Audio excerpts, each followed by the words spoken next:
CDU here gonna be doing reaction to SCP-001, the Atonement, and it says I don't know what it called. This is just a different cycle of 001s, and let's get into it. And this is by SCP Explains the Animation, and let's get into the video. It's a quiet evening at Area 11 where the Pietrocal-Fontaine Spatial Stabilization Array is housed. A skeleton crew is working overnight to ensure the array is ready for its big test the following day. The Foundation has been working on a particle accelerator that will contain anomalies with the ability to manipulate the nature of space-time. The preliminary tests seem promising, but a few last-minute tweaks to the array are necessary. Unfortunately, it is on this night in 1982 that marks the beginning of the end for the SCP Foundation. Dr. Calvin Desmond is monitoring the array, and he notices as it spools up that there are some minor power fluctuation in one of the stabilization arms. This problem is not uncommon, due to the vast amounts of energy being pumped through the array and the harmonic resonance the machine gives off, which slowly causes the coupling rings to loosen. Calvin Desmond decides that remounting the stabilization rings will be an easy fix, and it's a necessary one. He knows that if the rings fail during the actual test, the array could end up shut down for months. There is still plenty of time, so Calvin Desmond grabs his toolbox and heads down to the array. The machine is still spooling, keeping the energy flowing at a constant low rate. There is no danger at the moment, as the inside of the array is shielded from the radiation and energy pulsing through the outer ring. But then something unexpected happens. The system's primary generator begins to fluctuate uncontrollably. A catastrophic failure is imminent. Sirens begin to sound, the facility is evacuated, and the chamber is sealed. Deep in the bowels of the array, Calvin Desmond cannot hear the evacuation announcement. The humming of the array echoes through the chamber, dampening all sound from the outside world. The array begins to come online while Desmond continues to work on the coupling. He has no idea what is about to happen. Meanwhile, a team of Foundation scientists scramble to get the power fluctuations in the main generator under control. As they frantically work, catastrophe strikes. They initiate the power down cycle, but as the generator struggles to keep the power flow balanced, an energy surge builds up. A massive amount of energy is released all at once, causing the main reactor to explode. The entire structure rocks back and forth, and Desmond is thrown into the side of the array. He too now knows that something is very wrong and runs for the exit. When he reaches the door, he finds that it has been sealed. In a panic, Desmond continues running through the tube to the next access point. This door has been locked as well. He's never been so scared in his entire life, and he shakes uncontrollably from the adrenaline being dumped into his muscles. The surge of energy rushes through the array towards Desmond. A singularity begins to form in the containment chamber. The array is working just as it should, except that there was never supposed to be a person inside as the singularity was brought into existence. Moments after the singularity forms, the massive pull of its gravity causes the stabilizer arm that Desmond had been working on to fail. The side of the array is ripped off, and Calvin Desmond stares into the naked eye of the singularity. Everything is silent and still for a moment. Then the singularity collapses in on itself, taking the test chamber and much of the research wing with it, along with Dr. Calvin Desmond. Sparking wires hang from the exposed walls and ceiling where the singularity ripped the main structure away. Water flows into the deep hole carved out of the earth where the array once stood. The scientists from Area 11 look into the crater left by the collapsed singularity. The Foundation administration sends agents to collect the staff at the site and document the failings of the project. They conclude that the accident was caused by human error. They order the array to be rebuilt, this time using entirely automated systems to eliminate the chances of... That's what happens when you create a particle accelerator. And something messing with a particle accelerator, it can create almost like a gravity pull, almost like a black hole. It's going to happen.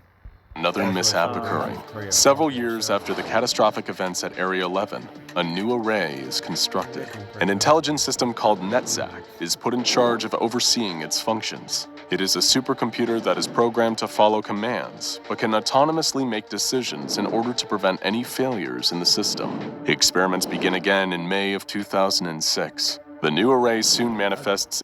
Do some people know what particle accelerator is? It's a thing that can almost make a make gravity a little bit. its first singularity in the containment chamber at Area 11, and what happens next will forever change the Foundation and the multiverse. The singularity is kept stable in the array. It seems as if the Foundation has succeeded in trapping and containing spatial anomalies. But as they run more diagnostics on the anomaly, something unexpected happens. The singularity begins to grow in size. The point of infinite gravity threatens to breach containment as it reaches the boundaries of the array.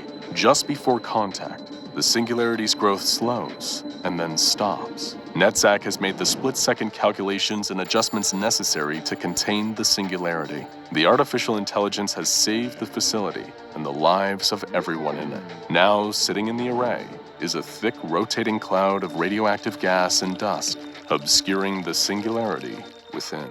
As Foundation scientists work rapidly to fix the array, odd events begin to occur. The workers hear noises that sound like painful wailing. Over time, the noises evolve into words, and then full sentences. They seem to be originating from the singularity. Using equipment able to penetrate the thick cloud of radioactive gas, the Foundation scientists get a glimpse at the singularity. To their surprise, the singularity has taken on the shape of a human. The scientists work frantically to figure out how the singularity could have formed itself into a humanoid shape.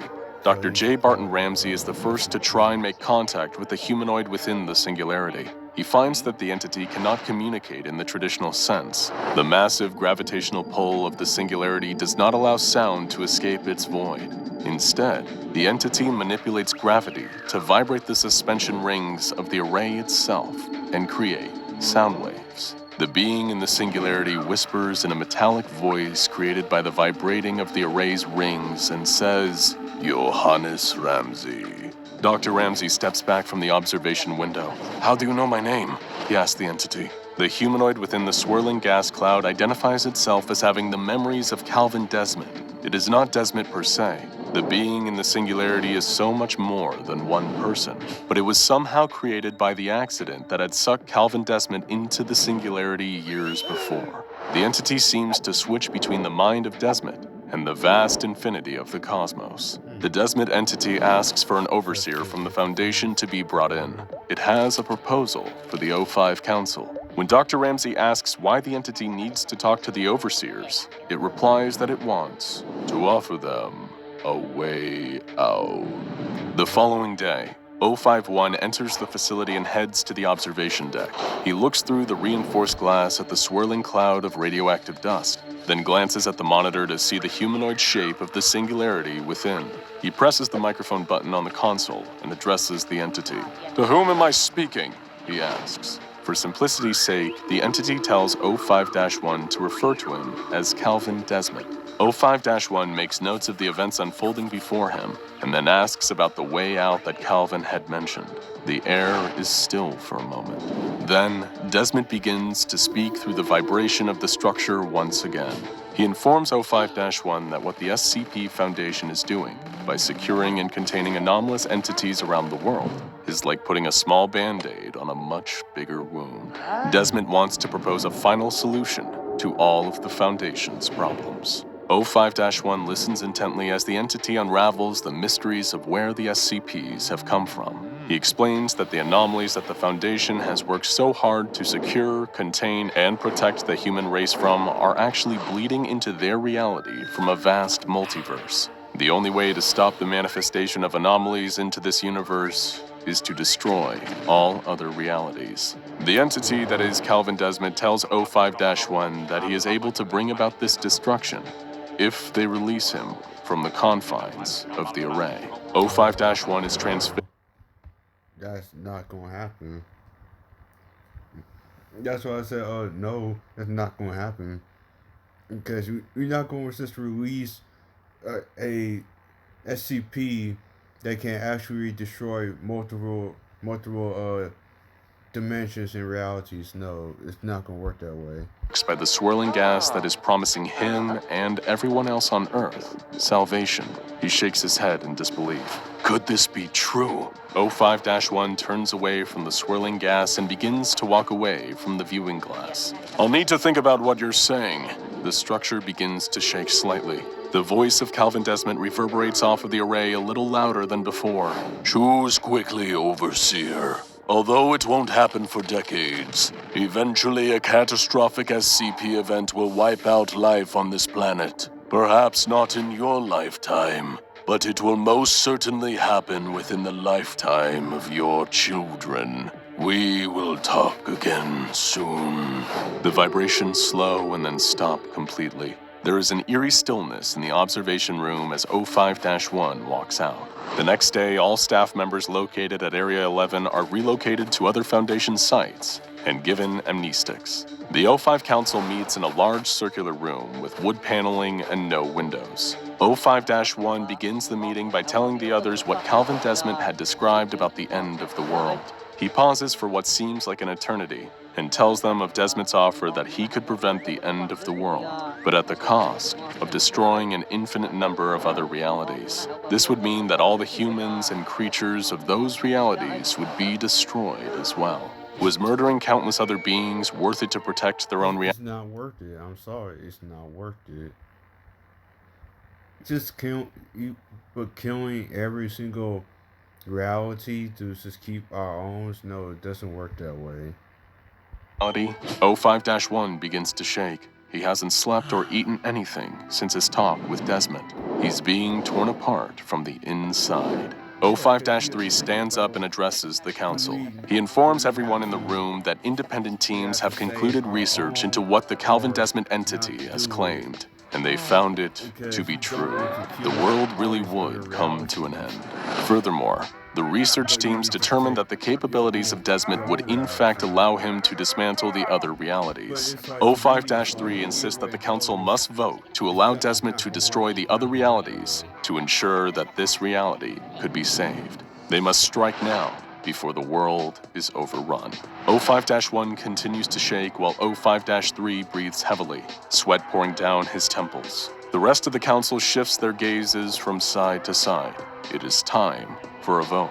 There are 8 ayes to allow Desmond to destroy all other realities and 4 nays against the plan. O5-3 stands up and walks around the room, stopping behind each nay voter and putting a bullet in their head. He stops at the last, O5-9, who pulls out a gun, places it under her own chin, and pulls the trigger. O5-13 abstains from the vote and the measure passes. The remaining overseers will use the Calvin Desmond entity to save their reality at the expense of all others, and they soon head to Area 11 to execute their plan.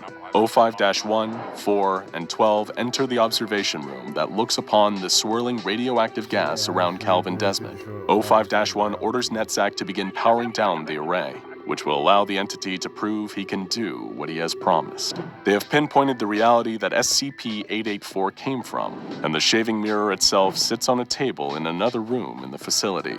O5-3 stands in the room, watching the mirror to see if anything happens. O5-1 asks Calvin Desmond to eliminate the reality that the mirror had come from. The room shakes as the entity uses it to acknowledge the request. Moments later, the phone rings in the observation room. It is O5-3. He informs the others that the mirror has disappeared. Its reality has been destroyed, and therefore, it no longer exists. There is a sigh of relief in the room as the overseers realize that this just might work.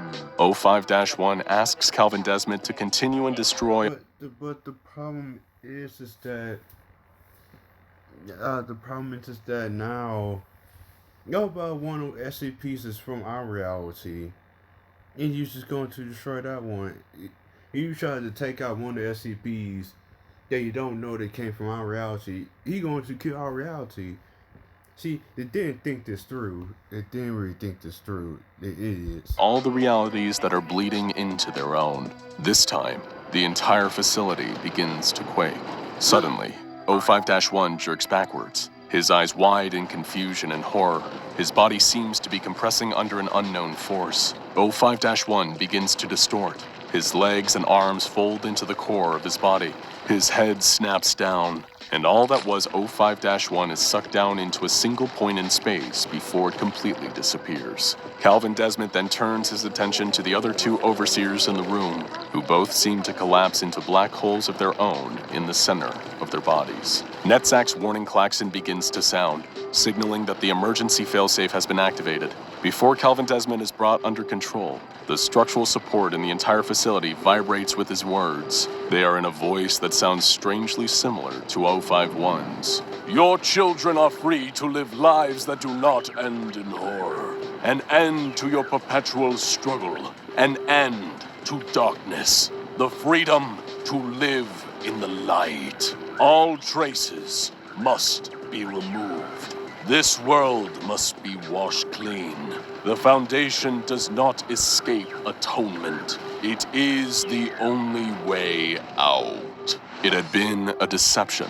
The Calvin Desmond entity. I would have said that. You can't trust him. He's a 001, you idiots.